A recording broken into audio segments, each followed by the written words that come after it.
Hey guys, I'm Vicky and you're watching LinguaTrip. Today, I'm going to tell you 20 Aussie slangs so you can become a little bit more Aussified, or at least understand what us Aussies are going on about. Let's do it. Everything's in English. All you need to know. All right, how did you learn to speak English? Word number one is ta.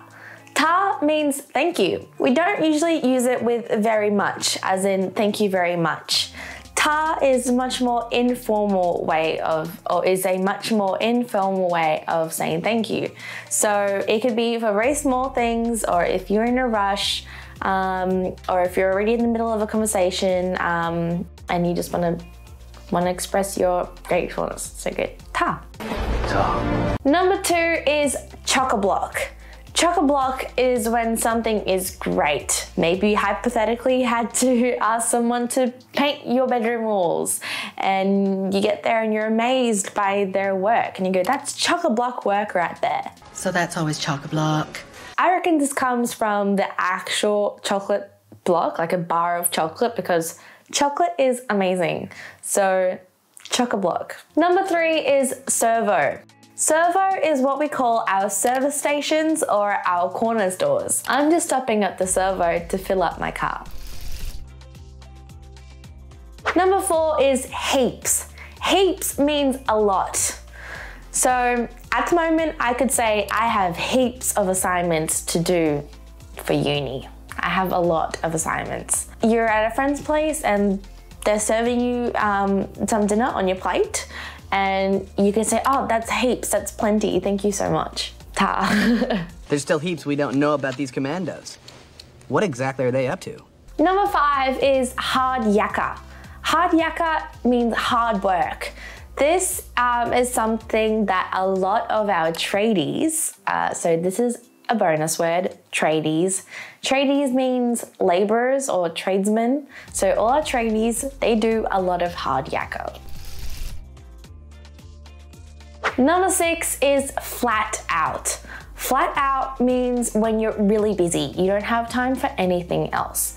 Maybe you're trying to plan a getaway on the weekend or just a meeting, a lunch with your friends, and they ask you, hey, are you free this weekend? And you go, I'm so sorry, I'm flat out. How about next week? I'm flat out telling you to do it. Number seven is reckon. Reckon means to think. So I could say, hey, it's looking cloudy outside. I reckon it's gonna rain later on. What do you reckon? Number eight is stoked. Stoked is when you're really happy or when you're really excited about something. So you can say, I'm stoked for the party this weekend, or I am stoked about my new job. God, I'm so stoked I'm not a girl. Number nine is trackies, or tracky dacks. Trackies are those sort of pants that you wear on a cold day that you just want to sit on the couch with a blanket, some popcorn and a movie and maybe some Ugg boots. Usually what Americans call sweatpants, but that's boring. So trackies. I love you in your old trackies. Number 10 is crikey. Crikey is when you're amazed about something. So maybe somebody just dashed in front of you and you go, crikey, that was fast. Crikey. Number 11 is no wackas. No wackas means no worries, not a problem. Usually you'd say this after somebody thanked you for something. So they go, thank you, and you go, no wackas. Number 12 is dead set. Dead set is an expression that we use when something couldn't be truer than what you're saying it is. So it can be used in both a positive and not in a negative way. When you're really angry at someone, you can say, I'm dead set serious right now. Like you couldn't be any more serious. But it could also be something like you just said something that somebody wasn't expecting. I'm getting married. And they go, really? And you go, yeah, dead set. I'm dead set on living. Number 13 is bloody oath. Bloody oath means sure thing. For example, you're at work and somebody invites you to grab a beer after work and you go, bloody oath I do. Of course I do. Why wouldn't I?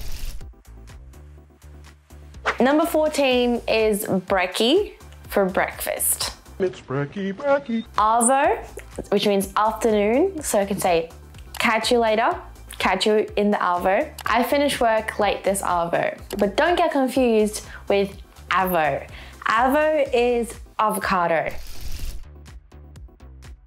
Cuppa, so cup of tea, cup of coffee, just a mug of something, of a drink, a cuppa. $8 grand on cup of coffee.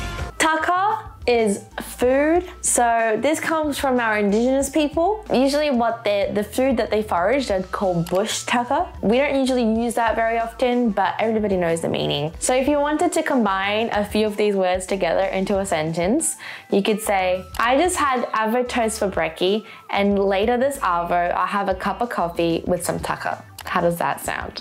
What do you reckon? Sounds good? That was really hard to say. Next one is Bottleo.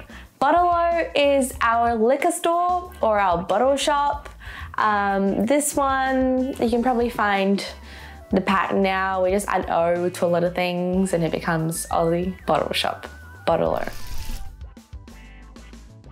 And last but not least is good on ya. Good on you for getting to the end of this video. Thank you for watching, guys. I hope that you learned something. I hope that you enjoyed learning a little bit more about our Aussie slang. Please, if you enjoyed this video, leave us a comment below. Say which word you liked the most, which one you find it was the most funniest. Maybe just tell your friends. See if they can guess what the meaning of some of these words are. If you haven't already, subscribe to our channel. Again, I'm Vicky and this is LinguaTrip, and we will catch you next time. Thank you. Bye.